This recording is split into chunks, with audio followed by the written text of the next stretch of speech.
रायपुर जिले में भारती का एक छोटा सा परिवार था, जिसमें एक बेटा रोहित और उसकी बेटी पूनम थी। भारती के पति के कुछ साल पहले ही देहांत हो चुका था। अब भारती के जीवन में सिर्फ उनके बच्चे के अलावा और कोई नहीं था। भारती अपने बच्चों को बहुत ध्यान देती थी, जिसमें पूनम अपनी क्लास में एक होनहार स्टूडेंट थी।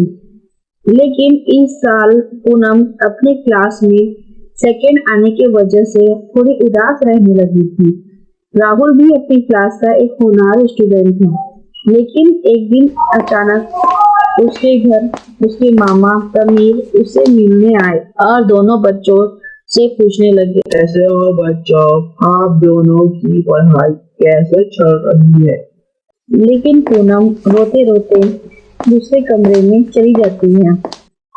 अरे ये पूनम को क्या हुआ, यह क्यों चली गई? अरे कुछ नहीं मामा, ये अपने क्लास में इस बार सेकंड आई है, इसलिए आपकी बातें सुनकर चली गई। फिर मामा पूनम से मिलने के लिए पूनम के कमरे में जाते हैं। क्या हुआ पूनम, तुम इतना टेंशन क्यों लेती हो? इस बार मन लगाकर पढ़ाई करो, जरूर फर्स्ट आओगी। फिर पूनम मन लगाकर पढ़ाई करने लगती है, लेकिन इस साल पूनम अपनी क्लास में थर्ड आ जाती है और पूनम फिर से उदास रहने लगती है। इस उदासी के कारण पूनम की माँ को भी अब पूनम की फिक्र होने लगती है, लेकिन समझ में नहीं आ रहा था कि अब वह क्या करे।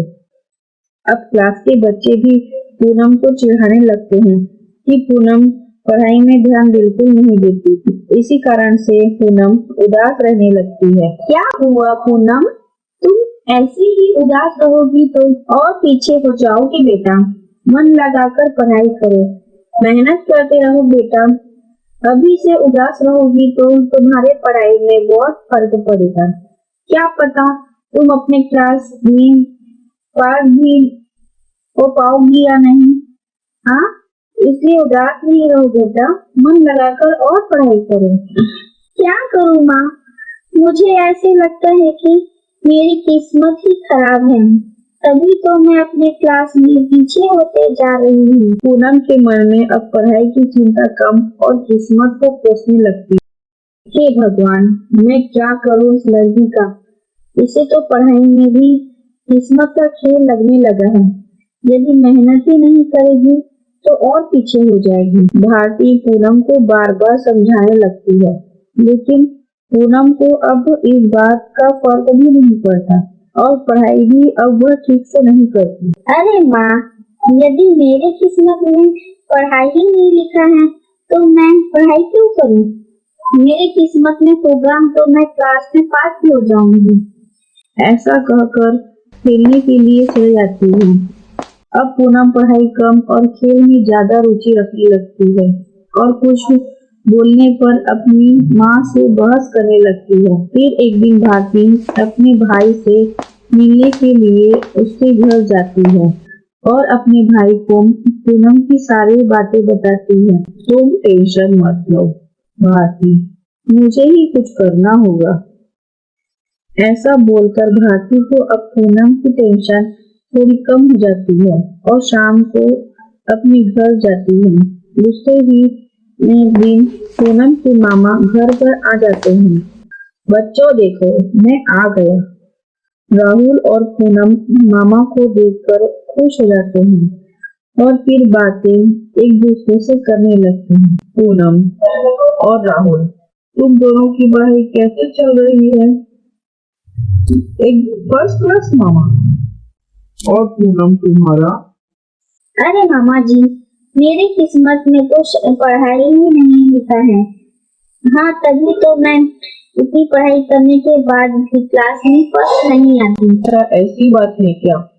ये देखो, मैं तुम्हारे लिए ताबीज लेकर आया हूँ। ये ताबीज मैंने खास हरिद्वार से मंगवाया है तुम्हारे लिए। अब इसे रखो अपने पास और मन लगाकर पढ़ाई करो। देखना, इस साल तुम पक्का फर्स्ट आओगी। बंटी, पता है मेरी दीदी के लिए मेरी मामा ने ताबीज लाया है। इसके पहनने के बाद मेरी दीदी अब अपनी क्लास में फर्स्ट आएगी। बंटी इस बात को सुनकर राहुल से कहता है। अच्छा ये बात है, तो यह ताबीज मुझे चाहिए। फिर इस ताबीज को पहनने के बाद मुझे पढ़ाई करने की जरूरत ही नहीं रहेगी। यह ताबीज मुझे चाहिए, समझे तुम? ये मैं कैसे कर सकता हूँ? क्यों नहीं कर सकती? अगर ये ताबीज नहीं लाए तो मैं तुम्हारी सारी पोल तुम्हारी मम्मी को जाके बता दूंगा। हाँ, कैसी पोल? अच्छा भूल गए, स्कूल में हम दोनों कैसे बंक मारते थे और स्कूल के बहाने जाकर इधर उधर घूमने लगते थे। ये सब बातें मैं तुम्हारी मम्मी को बता दूंगा, समझे तुम? राहुल अब डर जाता है अच्छा अच्छा, मैं पूरी कोशिश करता हूँ। और दूसरे दिन उस ताबीज को बदल कर अपने दोस्त को देने चला जाता है। ये लो बंटी ताबीज, इसके बाद से अब तुम मुझे किसी भी बात पर ब्लैकमेल नहीं करोगे, समझे तुम? अरे मेरे प्यारे दोस्त, मेरा इतना बड़ा काम किया है तूने। इस ताबीज को पहनने के बाद मैं अपने क्लास में फर्स्ट आ जाऊंगा। मुझे पढ़ाई से छुट्टी दिलाने के लिए धन्यवाद। ऐसा कहकर वह चला जाता है। अब राहुल डर के मारे घर में इस बात को किसी से नहीं बताता और वह भी अपनी पढ़ाई करने लगता है। ऐसे ही कुछ दिन चले जाते हैं और दोनों की परीक्षा भी हो जाती है। अब उन्हें अपने रिजल्ट का इंतजार होने लगता है। इस बार दोनों बच्चे अपनी क्लास में फर्स्ट आते हैं और बंटी फेल हो जाते हैं। यह सुनकर राहुल चौंक जाता है कि ये कैसे हुआ और घर में जाकर राहुल बोलने लगता है। उसके मामा भी घर में आकर उन दोनों का इंतजार करने लगते हैं। घर आकर राहुल अपने मामा से कहता है। मामा जी ये कैसे हुआ? मैंने तो दीदी का ताबीज बदल दिया था, फिर दीदी क्लास में फर्स्ट कैसे आई? और मैंने अपने दोस्त को जो ताबीज दिया था वो तो फेल हो गया। ऐसे कैसे हुआ मामा जी?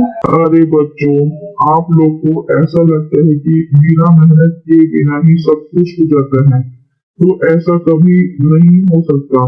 पूनम के मन में सिर्फ आत्मविश्वास की कमी हो गई थी, इसलिए मैंने उसे आत्मविश्वास के तौर पे उसे ताबीज दे दिया था। इसलिए उसने पूरे मन से अपने आत्मविश्वास से पढ़ाई की। उसे पता था कि वो क्लास में फर्स्ट आएगी, इसलिए वो पूरे मन लगाकर पढ़ाई करी, इसलिए वो फर्स्ट आ गई।